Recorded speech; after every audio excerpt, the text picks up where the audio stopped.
Hello students, welcome to the class. আজকের ক্লাসে আমরা পড়তে চলেছি ফার্স্ট ফ্লাইট থেকে ক্লাস 10 সিবিএসসির একটি টেক্সট অ্যান ফ্র্যাঙ্কের লেখা from the diary of Anne Frank. টেক্সটটা পড়ার আগে আমরা প্রথমে বিফোর ইউ রিড সেকশনটা পড়ে নেব। অ্যানালিজ মেরি অ্যান ফ্র্যাঙ্ক, তার জন্মের টাইমলাইন 1924 থেকে তার ডেথ 1945। আর সে ছিল একজন জার্মান জুইশ গার্ল, অর্থাৎ যারা জুডাইজমকে ফলো করে তাদেরকে বলা হয় জুইশ। আর তার যে ফ্যামিলি এবং তার আরও ফ্যামিলির 4জন বন্ধু, তারা সবাই একটা হাইড আউটে ছিল অ্যামস্টারডামে, যখন জার্মান যে নাজি বাহিনী তারা যখন নেদারল্যান্ডকে আক্রমণ করে এবং নেদারল্যান্ডটাকে তারা অকুপাই করে নেয় ওয়ার্ল্ড ওয়ার 2-তে, সেই সময় কিন্তু তারা পালিয়ে যায়। আর family had move to Amsterdam after the Nazi gained powers in Germany but were trapped when the Nazi occupation extended into the Netherlands. অর্থাৎ জার্মান নাজি বাহিনী তারা যখন নেদারল্যান্ডসে অকুপেশন করে নেয়, তাদের নেদারল্যান্ডসটাকে যখন অকুপাই করে নেয়, তখন কিন্তু তারা সেখানে আটকা পড়ে যায় সেই নেদারল্যান্ডে, এবং তারা সেই নেদারল্যান্ড থেকে আবার পালিয়ে চলে আসে তাদের ফ্যামিলি সমেত আমস্টারডামে। As persecution against the Jewish population increased, the family went into hiding in July 1942 in hidden rooms in her father Otto Frank's office building. অর্থাৎ যখন এই জুইশদের ওপরে অত্যাচার চালাচ্ছিল এবং তাদের যে মানে গণহত্যা চলছিল, যে পারসিকিউশন চলছিল নাজিদের দ্বারা, তখন কিন্তু তাদের ফ্যামিলি একটা হাইড আউটে চলে আসে। তার ফ্যামিলির ফাদার অটো ফ্র্যাঙ্ক, তার যে অফিস বিল্ডিং সেখানে তারা লুকিয়ে যায়। আর এই সময়টা ছিল July 1942। After 2 years in hiding, 2 বছর লুকিয়ে থাকার পর, the group was betrayed and transported to the concentration camp system where and died of typhus in Bergen Belsen within days of her sister Margaret Frank. অর্থাৎ তারা যখন 2 বছর এখানে লুকিয়েছিল, তখন তাদের গ্রুপেরই হয়তো কেউ বিট্রে করে তাদের গ্রুপের সাথে, বা কেউ একজন বিট্রে করে, যার জন্য তাদেরকে ধরিয়ে দেওয়া হয় সেই নাজিদের কাছে। আর তাদের পুরো ফ্যামিলিটাকে এবং সেই গ্রুপটাকে ট্রান্সপোর্ট করে নিয়ে আসা হয় যে বার্জেন বেলসেন যে কনসেন্ট্রেশন ক্যাম্প, অর্থাৎ যেখানে গ্যাস চেম্বার করে জুইশ যারা ছিল তাদেরকে হত্যা করা হতো, সেই জায়গায়, সেই সিস্টেমে সেখানে তাদেরকে নিয়ে আসা হয়। এবং টাইফাস নামের একটা রোগে তার কিন্তু অ্যানের কিন্তু মৃত্যু হয় কদিন পর, অর্থাৎ যখন তার যে সিস্টার মার্গারেট ফ্র্যাঙ্ক তার মরে যাওয়ার কিছুদিন পরেই। আর father Otto, the only survivor of the group, return to Amsterdam after the war ended. তার বাবা যে অটো, শুধুমাত্র সেই কিন্তু একজন সার্ভাইভার ছিল এই গ্রুপের, এবং সে আমস্টারডামে ফিরে আসে যখন এই যুদ্ধটা শেষ হয়ে যায়, অর্থাৎ ওয়ার্ল্ড ওয়ার 2 শেষ হয়ে যাওয়ার পর। To find that her diary had been saved, এবং এসে দেখে যে মেরি অ্যান ফ্র্যাঙ্ক তার যে ডায়েরিটা ছিল সেটা কিন্তু সুরক্ষিত ছিল। Convinced that it was a unique record, he took action to have it published in English under the name of the diary of a young girl. অ্যানের বাবা অটো যখন এই ডায়েরিটাকে খুঁজে পায়, তখন তার মনে হয়েছিল যে এটা খুবই একটা ইউনিক রেকর্ড পাবলিশ করার জন্য, এবং তাই সে সেটাকে the diary of a young girl বলে ইংলিশে কিন্তু পাবলিশ করে এই গোটা ডায়েরিটাকে। The diary was given to Anne Frank of her 13th birthday and chronicles the events of her life from 12th June 1942 until its final entry of 1st August 1944.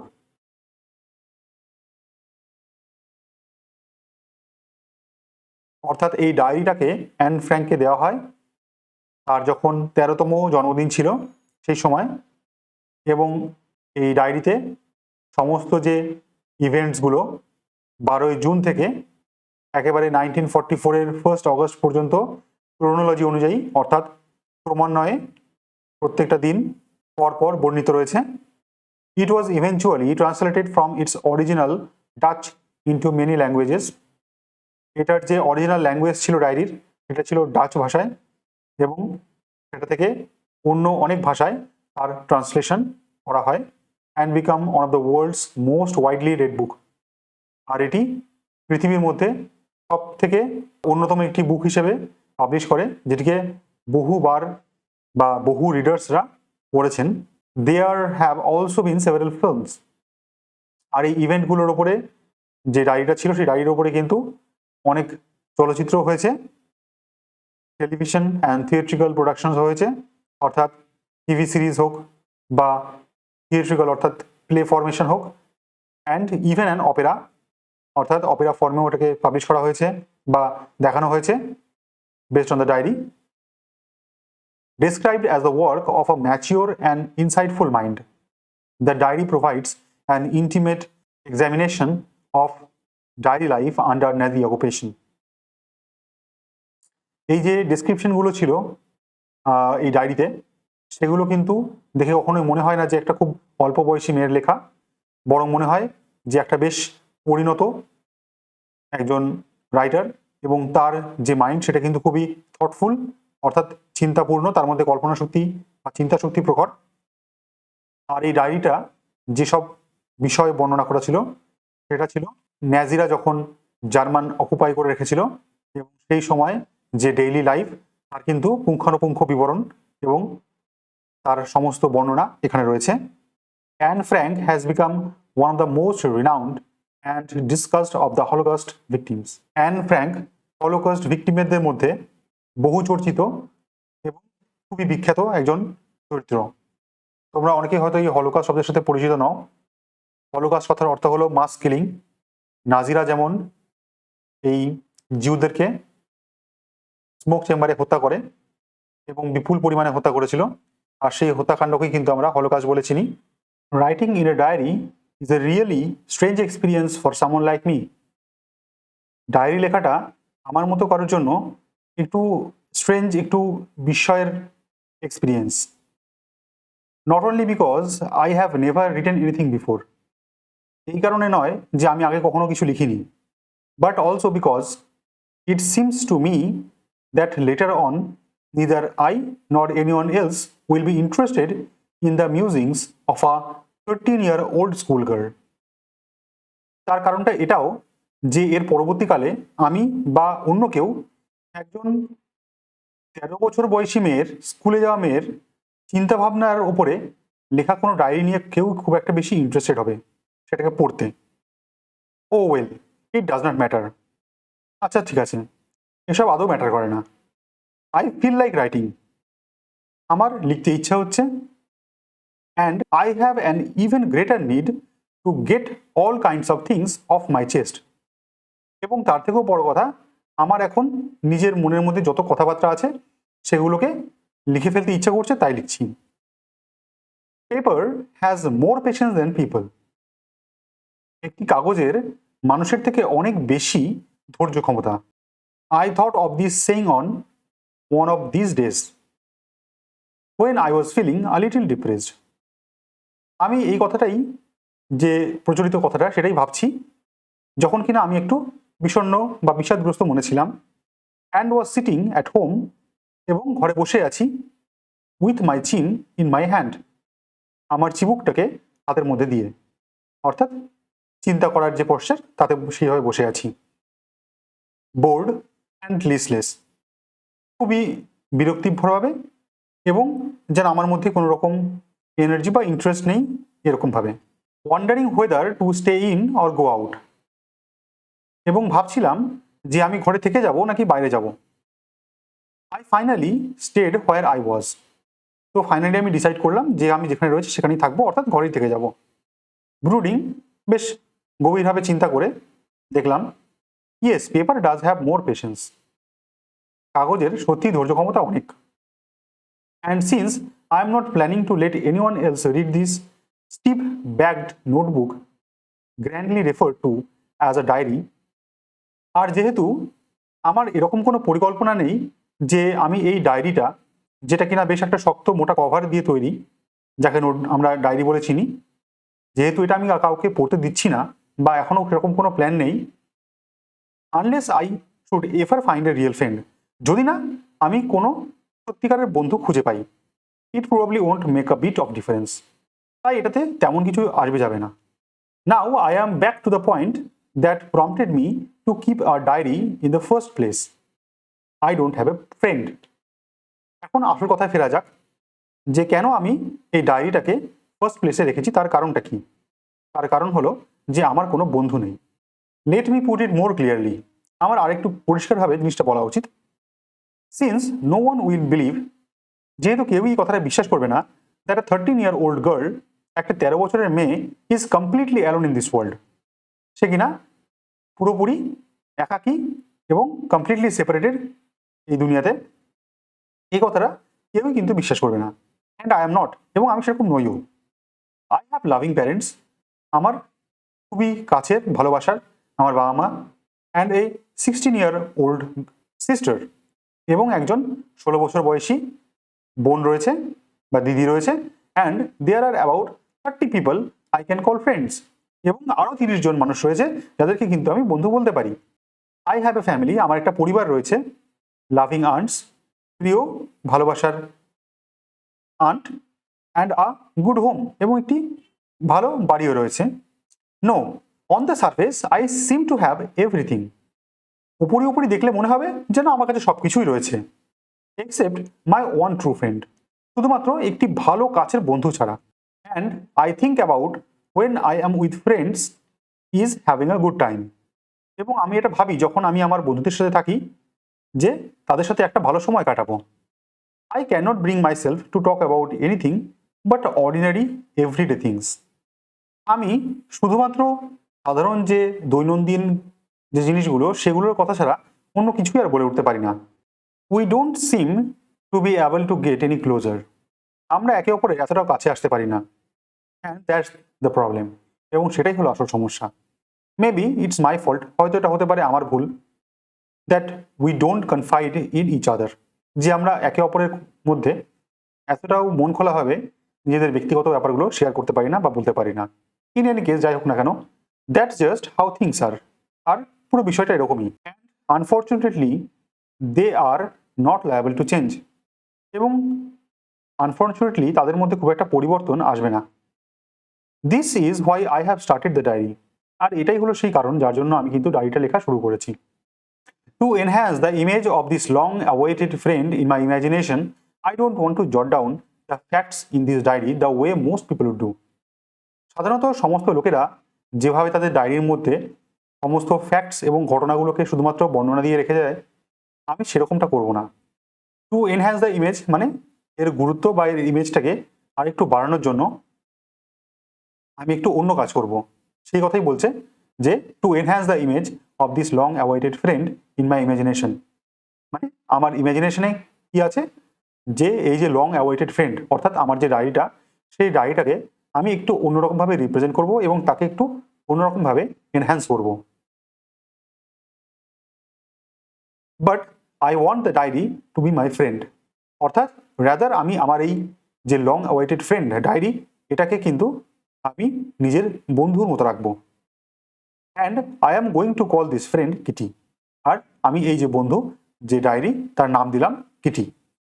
Since no one would understand a word of my stories to Kitty if I were to plunge write it, অর্থাৎ কেউই বুঝতে পারবে না যদি কিনা আমি এই Kitty তাতে যদি সমস্ত আমার এই যে দৈনন্দিন দিনের ঘটনাগুলো বা ফ্যাক্টসগুলোকে শুধু রাইট করে রাখি বা লিখে রাখি। I would better provide a brief sketch of my life, আমি তার থেকে কি করব, আমার নিজের সম্বন্ধে প্রথমে একটু একটা সংক্ষিপ্ত বর্ণনা দিয়ে দেবো। Much as I dislike doing so, যদিও আমি সেরকমটা করা খুব একটা পছন্দ করি না, সেটা আমার নিজের ডিসলাইকের হলেও আমি কিন্তু একটা স্কেচ দিয়ে রাখবো আমার। My father the most adorable father I have ever seen, আমার বাবা হলো এই বিশ্বের যেন সমস্ত যত বাবা রয়েছে তাদের মধ্যে মোস্ট আদরে। Don't marry my mother until he was 36 and she was 25, অর্থাৎ তাদের বিয়ে ততদিন হয়নি যতদিন কিনা আমার মার বয়স 25 এবং আমার বাবার বয়স 36 হয়েছিল, My sister Margaret was born in Frankfurt in Germany in 1926. জার্মানিতে 1926-এ একটি ফ্র্যাঙ্কফুর্ট নামের যে জায়গা এখানে আমার সিস্টার মার্গারেটের জন্ম হয়েছিল। I was born on 12 June 1929 এবং 1929 সালে আমার জন্ম হয়। I lived in Frankfurt until I was 4 এবং 4 বছর পর্যন্ত কিন্তু আমরা ফ্র্যাঙ্কফুর্টেই ছিলাম। My father emigrated to Holland in 1933 এবং 1933-তে আমরা হল্যান্ডে ইমিগ্রেটেড হয়ে চলে এলাম। ইমিগ্রেশন মানে অন্য জায়গা থেকে, যেখানে জন্ম সেই জায়গা থেকে অন্য জায়গায় মুভ করে যাওয়া, অন্য দেশে মুভ করে যাওয়া, তাকে বলা হয় immigration. My mother Edith Hollander Frank went with him to Holland in September. September মাসে আমার বাবার সাথে আমার মা এডিথ হল্যান্ডার ফ্র্যাঙ্ক সে কিন্তু হল্যান্ডে চলে আসে। While Margaret and I were sent to Aachen to stay with our grandmother. যখন মার্গারেট মানে আমার সিস্টার এবং আমি আমাদেরকে রাখা হয়েছিল আকেনে, যেখানে আমাদের গ্র্যান্ডমাদারের house. Margaret went to Holland in December. Margaret ডিসেম্বরে হল্যান্ডে চলে গেল। And I followed in February এবং আমি গেলাম ফেব্রুয়ারিতে। When I was flung down on the table as a birthday present for Margaret. যেন এমনটা মনে হলো যে মার্গারেটের বার্থডে প্রেজেন্ট হিসেবে আমাকে টেবিলে ক্যাজুয়ালি রেখে দেওয়া হলো। I started right away at the Montessori Nursery School. এবং আমি সেখানেই তার পরবর্তী সময় থেকে মন্টেসরি যে নার্সারি স্কুল সেখানে পড়া শুরু করলাম। I stayed there until I was 6. আমি সেখানে ততদিন ছিলাম যতদিন আমার বয়স 6 বছর হলো। At which time I started in the first form. এবং সেখানে আমি আমার ফার্স্ট ফর্ম অর্থাৎ ফার্স্ট ক্লাসে আমি ছিলাম। In the sixth form my teacher was Mrs Kuperus, the headmistress. যখন আমি ক্লাস 6-এ পড়ি তখন আমার হেডমিস্ট্রেস ছিলেন Mrs Kuperus. At the end of the year we are both in tears as we said a heart breaking farewell. যখন বছর প্রায় শেষের দিকে তখন আমাদের দুজনেরই চোখে প্রায় অশ্রু চলে এলো, জল চলে এলো একে অপরকে বিদায় জানানোর জন্য। In the summer of 1941 grandma fell ill. 1941-এর গ্রীষ্মে আমার যে গ্র্যান্ডমা সে একটু অসুস্থ হয়ে পড়লেন। And had to have an operation, এবং তার একটা অপারেশনেরও দরকার ছিল। So my birthday pass with little celebration. সেই জন্য সেবারের আমার যে জন্মদিন সেটা কিন্তু খুব অল্প করেই পালিত হলো, অর্থাৎ কম সেলিব্রেশনই হলো। Grandma died in January 1942। January 1942-তে গ্র্যান্ডমা মারা গেলেন। No one knows how often I think of her and still love her. কেউ জানে না যে আমি তার কথা কতটা ভাবি এবং তাকে আমি আজও কতটা ভালোবাসি। This birthday celebration in 1942 was intended to make up for the other. এই আগের বছর 1941-এর যে বার্থডে সেলিব্রেশনটা হয়েছিল, যেহেতু সেটা একটু লিটল সেলিব্রেশন ছিল তাই সেটাকে মেকআপ দেওয়ার জন্য এই বার্থডে সেলিব্রেশনটা করা হয় 1942-তে। And grandma's candle was lit along with the rest. এবং গ্র্যান্ডমার মৃত্যুর জন্য যে ক্যান্ডেলগুলো জ্বালানো হলো সেগুলো এই বার্থডে সেলিব্রেশনের ক্যান্ডেলের সাথেই রাখা হলো। The 4 of us are still doing well. আমরা আমাদের ফ্যামিলির 4 জন খুব ভালোভাবেই রয়েছি। And that brings me to the present date. এবং সেটার জন্যই আমি আজ প্রেজেন্ট ডেটে লিখছি, আজকের দিনে of 20th June 1942 and the solemn dedication of my diary. অর্থাৎ এতক্ষণ আমরা যেটা দেখলাম যে একটা ব্রিফ স্কেচ দিল সে তার নিজের জীবনের ব্যাপারে এবং তার পারিপার্শ্বিক স্কুল হোক এবং তার গ্র্যান্ডমা রিলেটেড সমস্ত ব্যাপারগুলোতে সে বলল, এবং এখন থেকে সে যা লিখতে চলেছে সেগুলো completely dedicated, honestly dedicated to the diary only.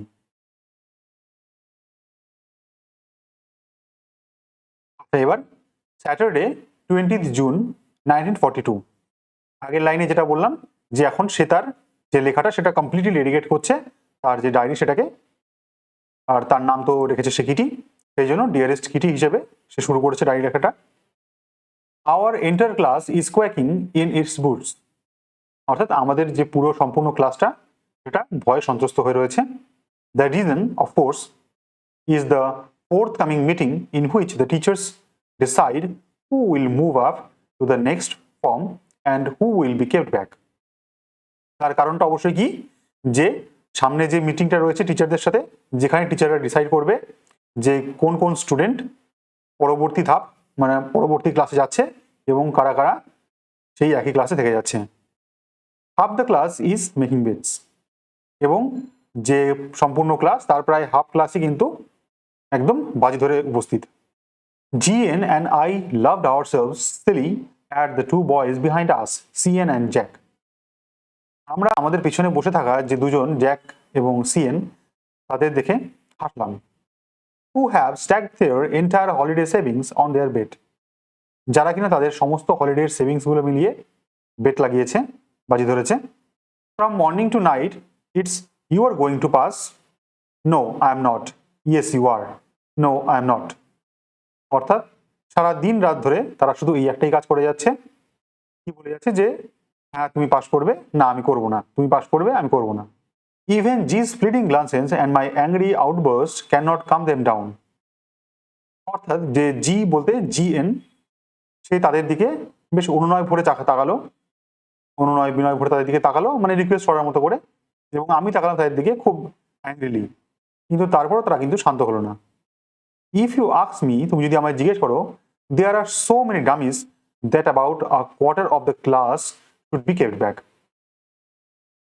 এবং আমার মনে হয় যদি আমাকে জিজ্ঞেস করা হয় তাহলে আমি বলবো যে ক্লাসে প্রায় 1/4 ডামিজ রয়েছে যাদের কিনা রেখে দেওয়া উচিত, অর্থাৎ তাদেরকে একই ক্লাসে রেখে দেওয়া উচিত।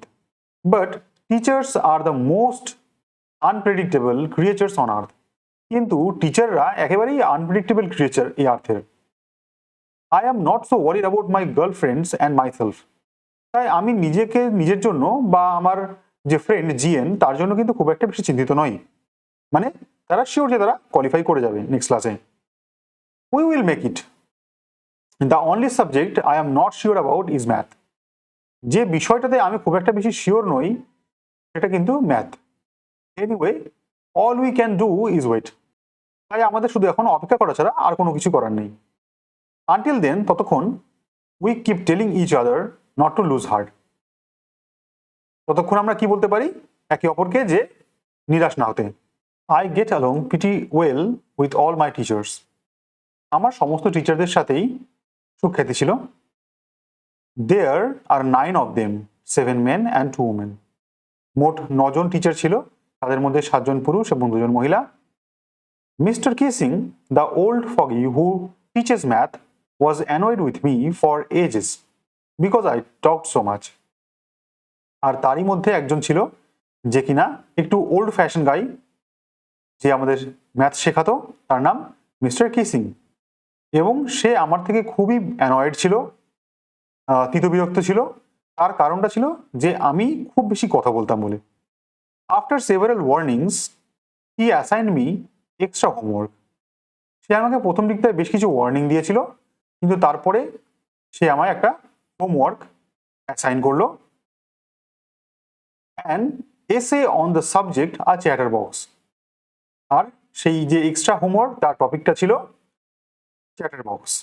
আর chatter box, what can you write about that? একটা চ্যাটার বক্সের ব্যাপারে তুমি কি লিখতে পারো? I would worry about that later, I decided. এটা নিয়ে চিন্তা ভাবনা আমি পরে করবো, সেটাই ভাবলাম। I jotted down the title in my notebook. আমি টাইটেলটাকে, অর্থাৎ এই চ্যাটার বক্স এসে লিখে ফেললাম টাইটেলটাকে নোটবুকে, tucked it in my bag and tried to keep quiet. আর সেটাকে আমি আমার নিজের ব্যাগের মধ্যে ভরে ফেললাম, আর তার সাথে চেষ্টা করলাম একটু চুপ থাকার। দ্যাট ইভিনিং, সেই বিকেলবেলায়, after I had finish the rest of my homework, the note about the essay caught my I. সেদিন বিকেলবেলায় কি হলো, যখন আমি আমার সমস্ত হোমওয়ার্ক শেষ করে ফেলেছি, তখন আমার হঠাৎ করে চোখে পড়লো সেই এসেটা। I began thinking about the subject while chewing the tip of my fountain pen. আমি এই টপিকটার ব্যাপারে একটু ভাবতে থাকলাম যখন আমি আমার যে ফাউন্টেন পেনটা তার যে টিপটা সেটাকে যখন চাপাচ্ছিলাম। Anyone could ramble on and leave big spaces between the words, but the trick was to come up with convincing arguments to prove the necessity of talking. যে কেউ কি করতো এরকম ধরনের এক্সারসাইজের ক্ষেত্রে, যে তারা শুধু হাবিজাবি লিখে এইমলেসলি সেই পাতা ভরাতো, অর্থাৎ তারা ওয়ার্ডের মাঝে বড় বড় গ্যাপ দিয়ে শুধু পাতা ভরিয়ে যাওয়ার চেষ্টা করতো। কিন্তু সেখানে আমাদের যে অথর সে কি করলো, সে একটা কনভিনসিং আর্গুমেন্ট দেওয়ার চেষ্টা করলো, যেটা কিনা প্রমাণ করবে যে নেসেসিটি অফ টকিং, অর্থাৎ কথা বলার যে গুরুত্ব বা প্রয়োজনীয়তা, সেটাকে সে এই নিজের লেখার মধ্যে দিয়ে একটা আর্গুমেন্ট যুক্তি দিয়ে প্রমাণ করতে চায়। আর সেটাই ছিল তার কাছে একটা trick. I thought and suddenly I had an idea. তো আমি কি করলাম, খুব ভাবলাম এবং ভেবে ভেবে আমার একটা বুদ্ধি মাথায় এলো। I wrote the 3 pages mister casing had assigned me and was satisfied. অর্থাৎ কি করলাম, আমি 3 পেজ লিখে ফেললাম তার সেই অ্যাসাইনমেন্টটা যেটা আমাকে দিয়েছিল, এবং সেটা বেশ স্যাটিসফ্যাক্টরি হয়েছিল। I argued that talking is a students trade. একজন স্টুডেন্টের বৈশিষ্ট্যই হলো কথা বলা, আর সেটাই আমি যুক্তি হিসেবে দিলাম। And that I do my best to keep it under control. আর আমি আমার যথাযথ চেষ্টা করব এটাকে কন্ট্রোল করার। But that I would never be able to cure myself of the habit since my mother talked as much as I did, if not more. কিন্তু আমি কখনোই একেবারে সম্পূর্ণভাবে নিজেকে সারিয়ে ফেলতে পারবো না কথা বলা থেকে। অর্থাৎ আমি কিন্তু কথা বলাটাকে কমপ্লিটলি বন্ধ করতে পারবো না, কারণ এটা আমার একটা হ্যাবিট। ঠিক যেমন আমার মাও কথা বলে বেশ অনেকটাই, যদিও একেবারে আমার মতো না হলেও বা আমার থেকে বেশি না হলেও অনেকটা আমার মতোই।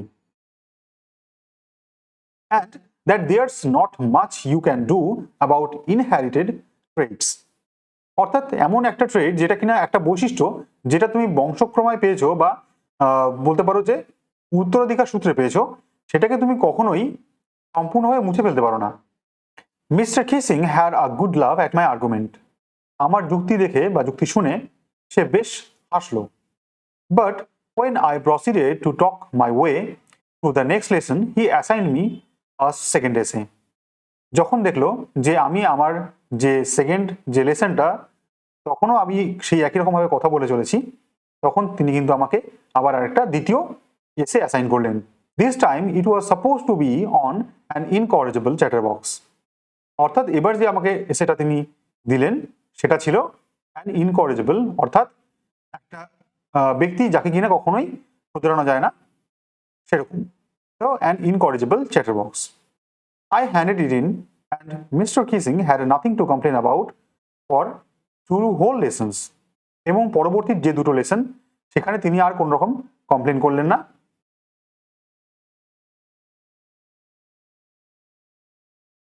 However, during the third lesson, he had finally had enough. তারপর যে থার্ড লেসনটা ছিল তার, সেই লেসনে কিন্তু সে একেবারেই তিতবিরক্ত হয়ে গেলেন। And Frank, as punishment for talking in class, write an essay entitled Quack Quack Quack, said Mistress Chatterbox.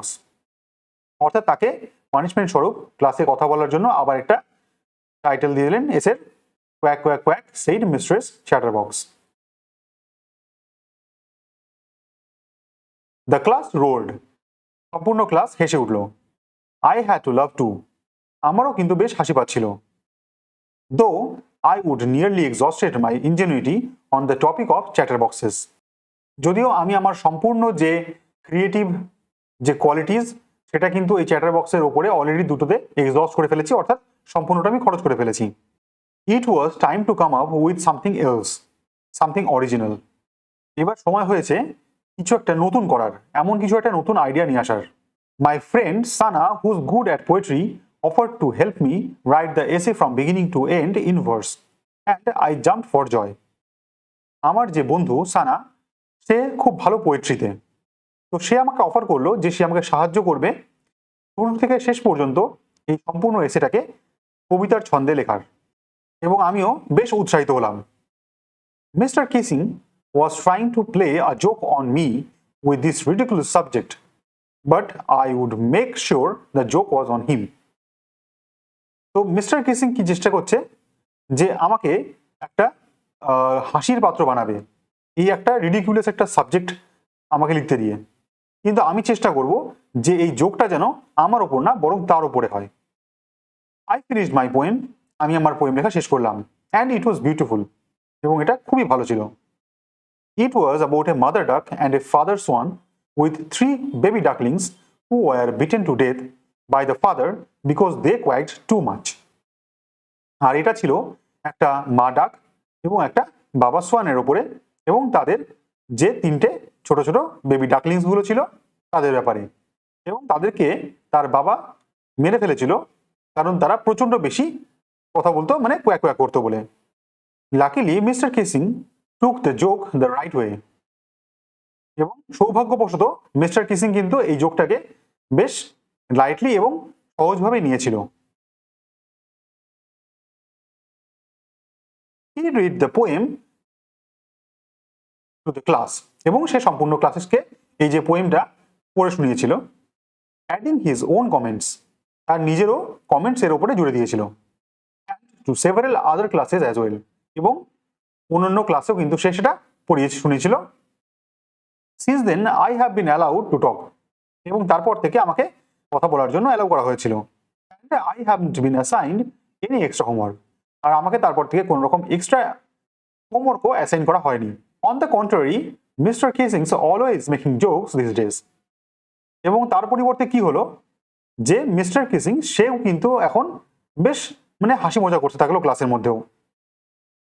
তার মধ্যে যে গুরু গাম্ভীর্যটা ছিল সেটার থেকে সে একটু সরে এলো। Yours and